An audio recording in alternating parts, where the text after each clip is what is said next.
You now have 30 seconds to read questions 1 to 7.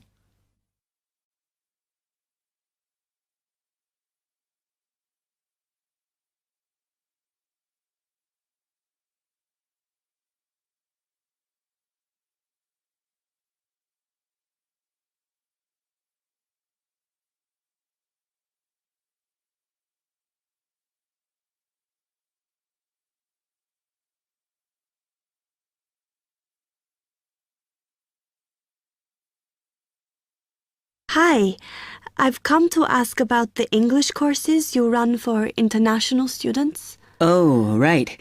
I assume you're a student at the university. Yes, I've just started. Okay. Well, we've got a range of courses.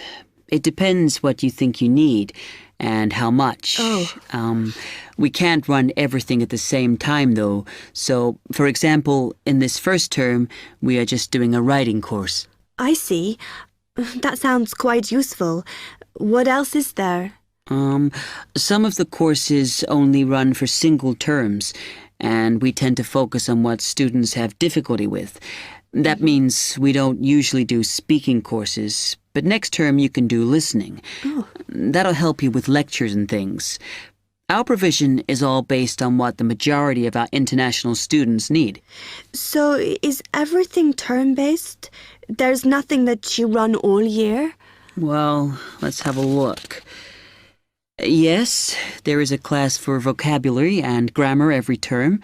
That's for everybody, but it's split into 3 or 4 levels. And what about in the holidays? We don't do anything during the winter or spring break. Oh. But over the summer, there's just general classes because that's what most students want. A bit of everything.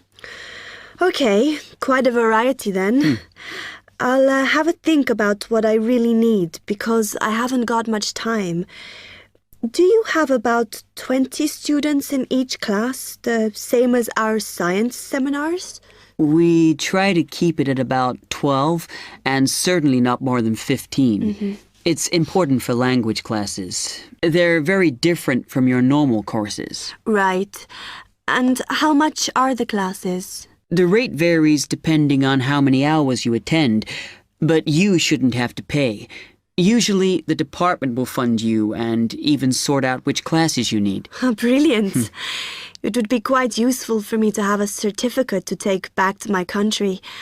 Do you put us in for exams? Yes, but we don't like them to clash with your main course exams in June, so we run them in May. Oh. That leaves you time for revision.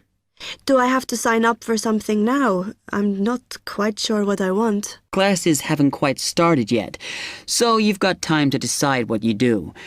All we insist is that you sign up before week 5. That gives you about 3 weeks to decide. Okay. You now have 15 seconds to read questions 8 to 10.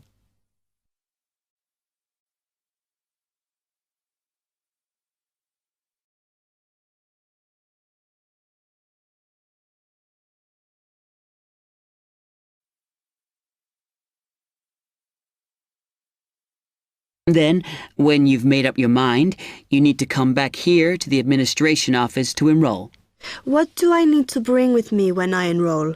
My identity card, I guess. Yes, or your passport. Uh-huh. Then you'll be given a registration form, which you'll have to show to the teacher when you have your first class. Okay. And should I ask my tutor about which classes I should do then? Yes. Then you get a note from him and give that to the desk when you register. Can I use the computers here as well? Yes. You'll be given a password when you go to your first class. So remember to bring a disk with you to save your work on, as you won't be allowed to save it on the hard drive. Okay. Will I need anything else? Dictionary? We've got loads of those here that you can borrow. But you'll need a notebook as we don't provide paper or files. Okay. Thanks. That is the end of part 1.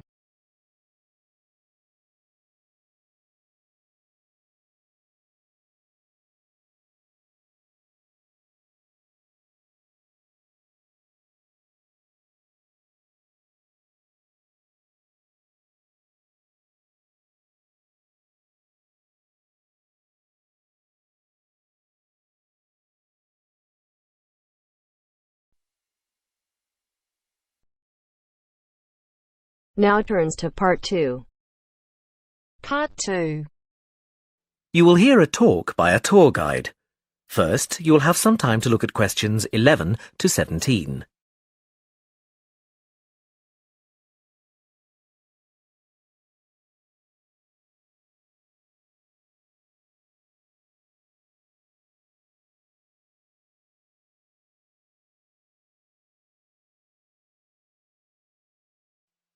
Now listen carefully and answer questions 11 to 17.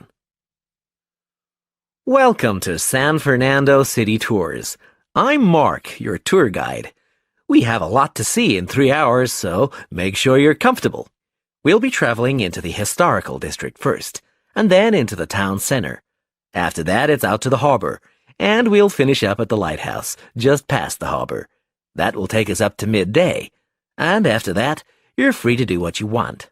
At the lighthouse, you'll have a chance to visit the tea room and take photographs of the magnificent coastline. Now, as we have only 3 hours, we won't be able to take you around the shopping district, but we think you'd prefer to look around the shops there in your own time anyway. San Fernando has some well-known tourist attractions, the lighthouse, for example, and the National Library. However, the little-known military museum is not to be missed.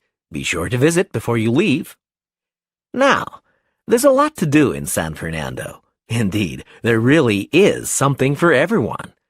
For those who love the water, I can recommend a trip on the Seafarer, one of the most famous boats on the San Fernando River. It does an evening trip with a 3-course meal included. It's great fun for everyone, but especially for young people in their teens or 20s. After 9, there's a disco on the boat, and it gets really lively. Then there's a climbing wall near the town center. It's incredibly popular, with a large wall for expert climbers and a smaller wall for novices. There's a junior wall and a creche, so it's a great day out for those of you with kids. And if you like walking, there's some great walking tours. The City Sights tour is highly recommended, as is the walking tour by the coast. But that one's only for the fit, not really suitable for children or the elderly. For more mature people, or those less able to get around, I would suggest a tour around the vineyards.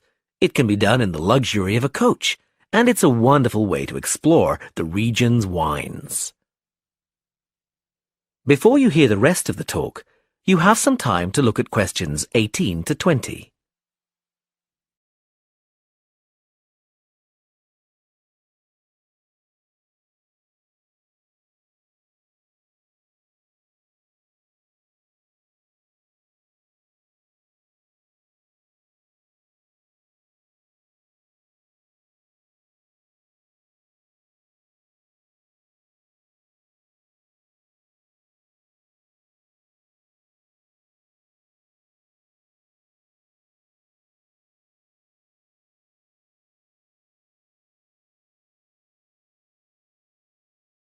Now listen and answer questions 18 to 20.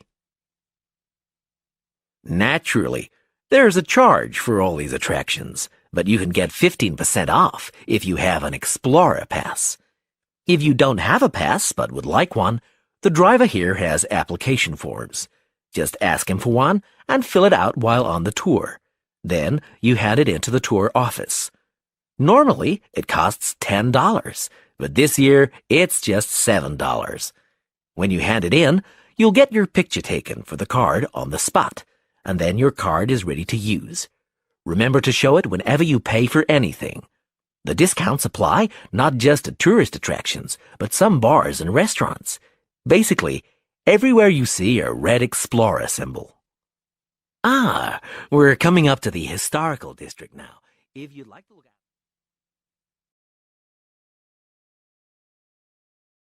That is the end of Part 2. You now have half a minute to check your answers. You now have half a minute to check your answers.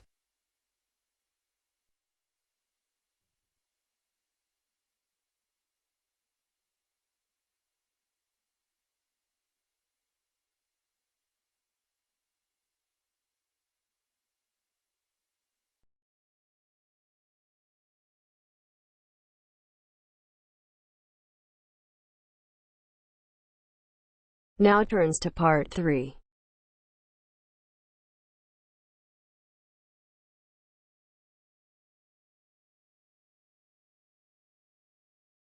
You are going to hear a conversation among Dr. Archer, Larry, and Judy, talking about the new term. First, you have some time to look at questions 21 to 26.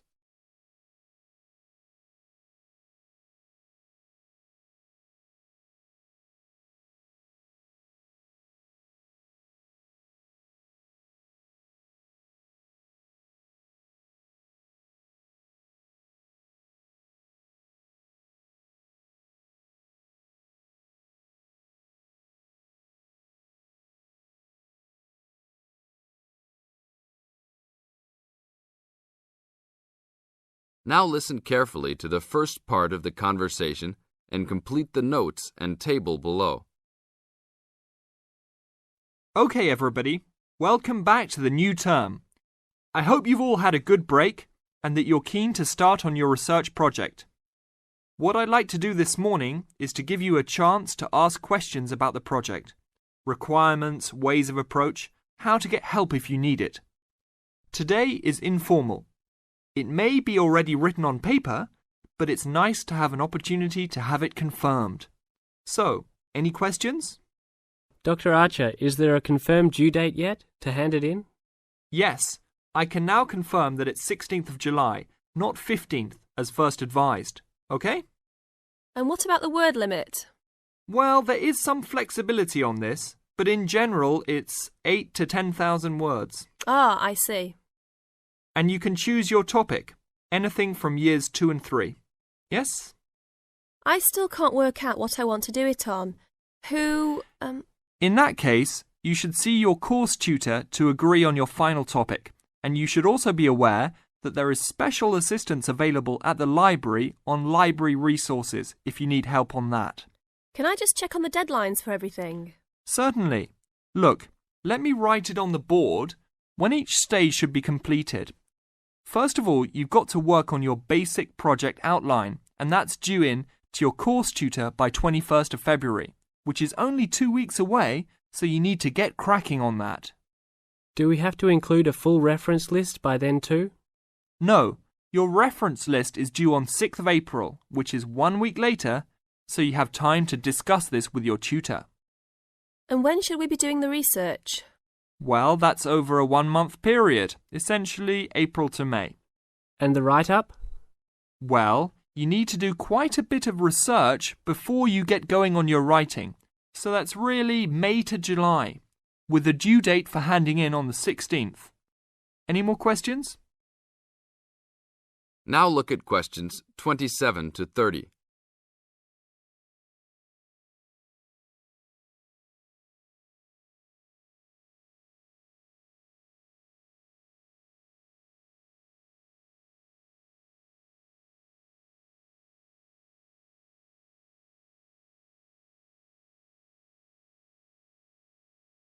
Listen to the second part of the talk and match A, B, or C with questions 27 to 30. Well, sir, just some advice really. It's about the research approach. Would you advise us to use some case studies? Well, Larry, I know these can be difficult to arrange sometimes, but I really feel they are of great benefit in this subject. You can always talk to your tutor if you're having difficulty. Yes? I've looked over some previous research projects that are in the library. Is that a good idea, sir? I heard. Okay. I don't think you should go through them in detail, especially at this early stage, or you might end up being influenced by them more than you realise. But yes, it really is about the best guide you can have to what's required to what's expected in this type of project. Sorry, Judy, I butted in on you. That's all right. It's just that I noticed one project was a joint one. They worked together as a pair. Is that a good idea? Yes, I remember that paper. Working in a pair can have some advantages, but to be frank, this is meant to be an individual project, so it's best to work on your own. About using subjects, is it okay if we use family members? Your own relatives? I don't see why not. They probably offer some advantages in terms of availability. although you need to guard against possible effects on your research outcomes. So, you can if you want. Perhaps you should discuss this with your tutor if you plan to use relatives, so you can approach it in the best way. Okay, thanks. Okay then. Well, I hope we've been able to sort out a few things. You're welcome to see me at any time or drop me a note if you have any more queries. Fine, thanks. That is the end of part 3. Now you have half a minute to check your answers.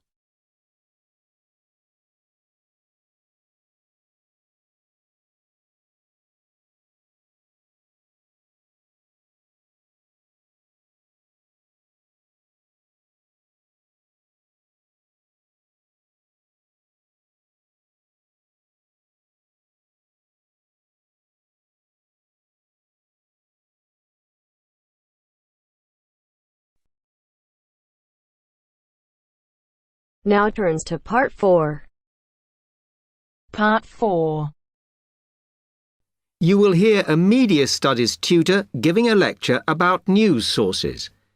You now have 30 seconds to read questions 31 to 35.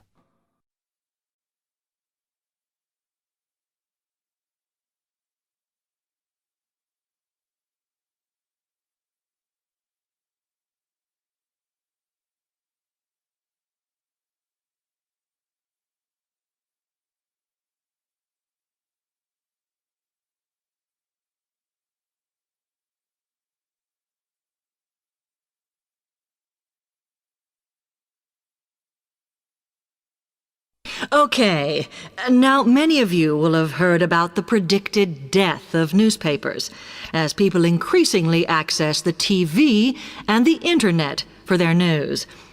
Today, I want to look at the USA, which has very advanced news sources, to see if this is actually true.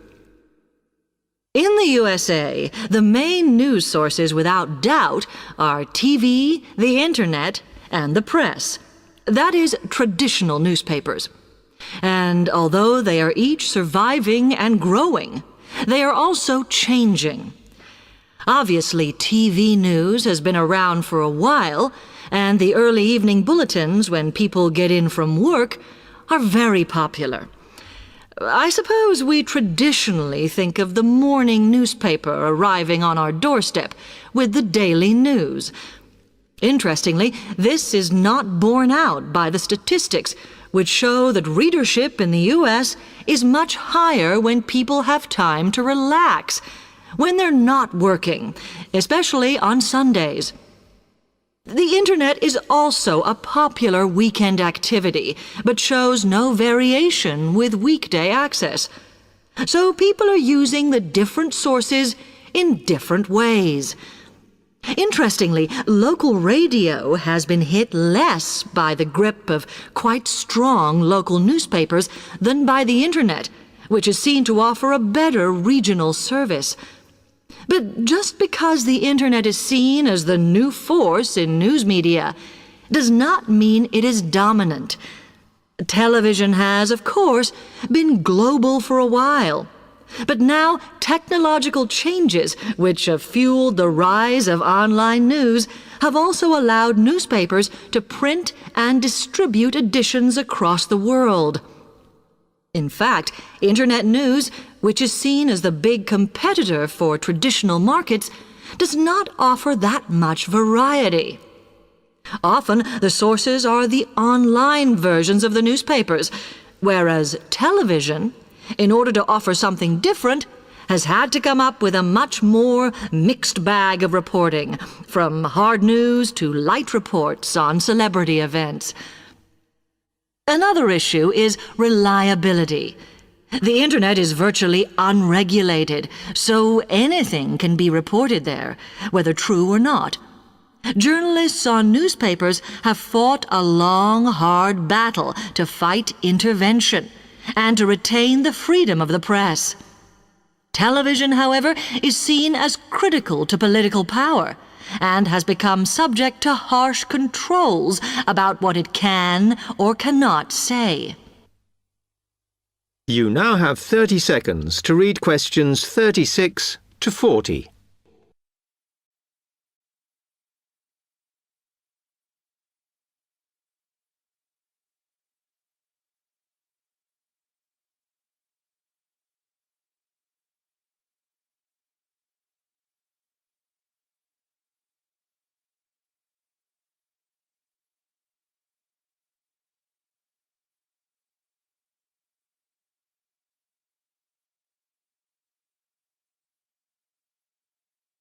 Now, one very critical factor in keeping newspapers alive and well in the USA has been their approach to advertising. Obviously, newspapers are heavily dependent on advertising revenue, and they have become more and more imaginative in what they offer, in order to make sure that advertisers use them and not other news sources. This has meant that, contrary to popular belief, newspapers now have a significantly higher profit margin than the rest of American industry. So, how have they managed to raise advertising revenue in this way? Well, they have put a lot of effort into developing and maintaining a very strong association with the retail trade. And they've come up with a winner. A critical tool in their sales plan has been suggesting that the adverts they run can have vouchers. This has been enormously effective because they have found that not only do more people buy the paper to get the discounts, but also that this inevitably means much higher sales for the clients who advertised. As well as doing this, the newspapers have also introduced aggressive sales campaigns over the last few years. This has resulted in a significant and continuing rise in the number of advertisers prepared to pay the extra for full-page ads. So, what I would like to move on to...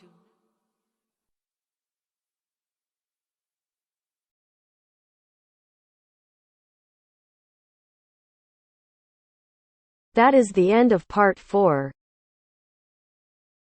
You now have half a minute to check your answers.